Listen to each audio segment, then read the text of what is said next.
Selamat pagi untuk anakku semua. Salam sehat dan tetap sejahtera.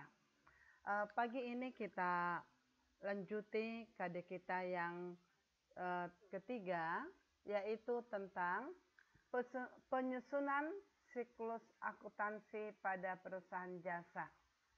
Nah, jadi KD 33 itu menganalisis penyusunan siklus akuntansi pada perusahaan jasa.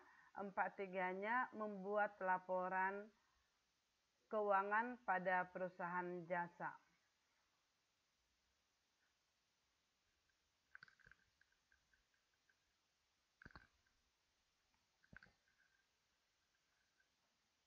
Baik, tujuan kita mempelajari KD ini yang pertama, supaya siswa ibu dapat menjelaskan pengertian perusahaan jasa.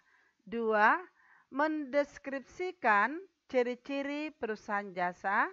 3. Mendeskripsikan siklus akuntansi perusahaan jasa. 4. Menjelaskan transaksi keuangan.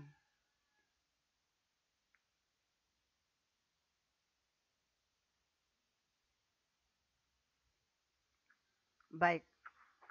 Definisi dan ciri-ciri perusahaan jasa.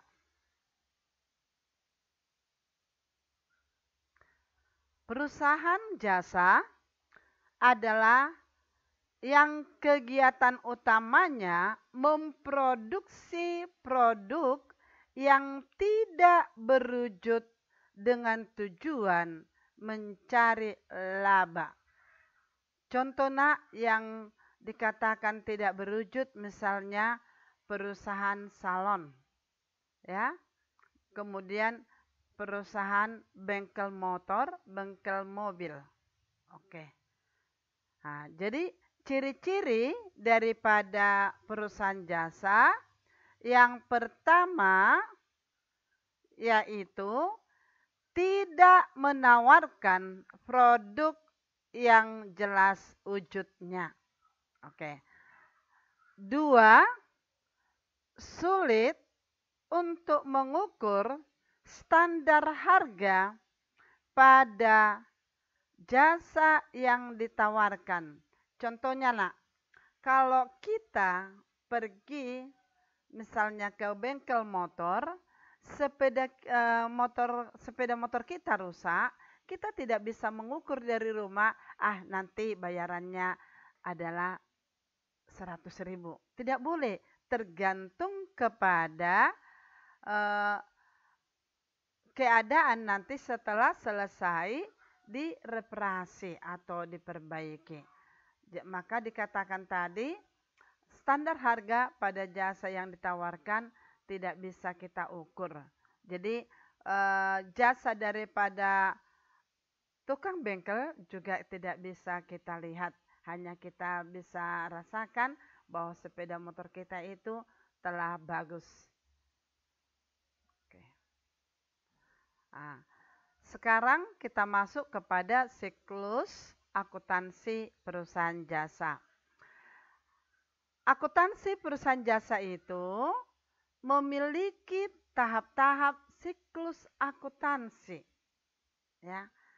Tahap yang pertama yaitu tahap pencatatan.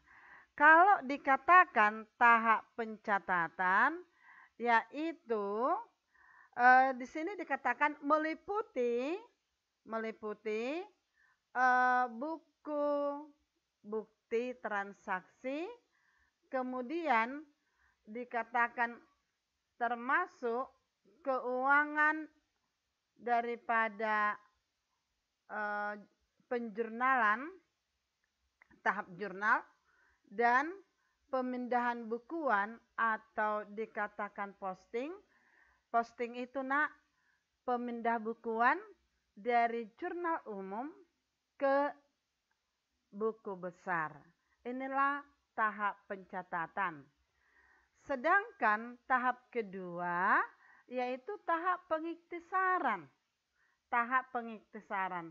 Tahap ini meliputi pembuatan neraca saldo. Setelah buku besar, maka buku besar itu nak memiliki saldo-saldo, maka saldonya itu dibuat ke dalam satu buku namanya neraca saldo. Neraca saldo, neraca yang berisikan saldo-saldo buku besar.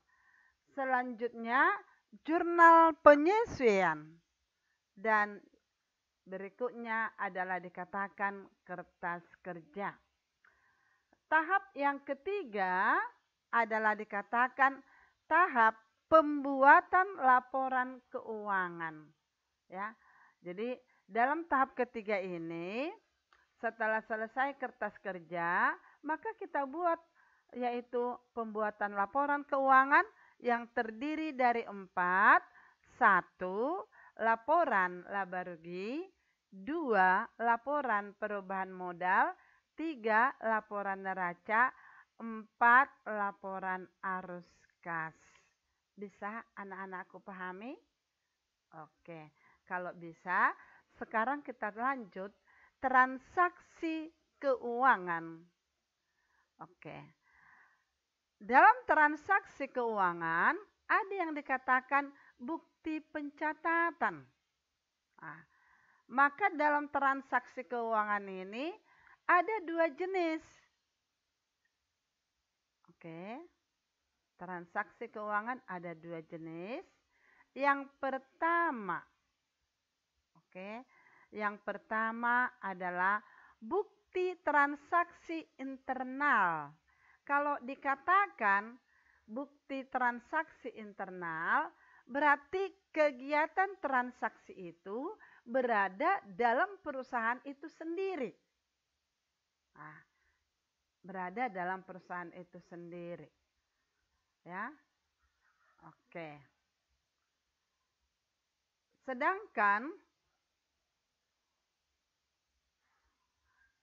transaksi yang kedua yaitu transaksi eksternal. Kalau dikatakan transaksi eksternal, yaitu transaksi yang terjadi di luar perusahaan, ya, yang terjadi di luar perusahaan.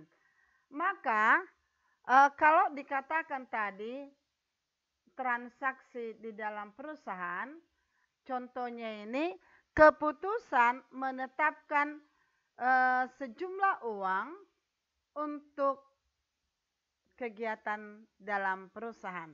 Oke, jadi kalau transaksi-transaksi di luar perusahaan, yaitu termasuk dikatakan di sana penerimaan piutang dari pelanggan, kemudian dikatakan termasuk pembayaran utang, misalnya perusahaan A memiliki utang ke Bank BRI, maka dia membayar utangnya ke BRI, ini dikatakan juga adalah transaksi eksternal, ya. Oke, transaksi internal. Maka untuk ini nak, inilah yang dikatakan tadi jenis transaksi ada 2, transaksi eksternal dan transaksi internal. Untuk itu atas perhatiannya Ibu ucapkan selamat siang.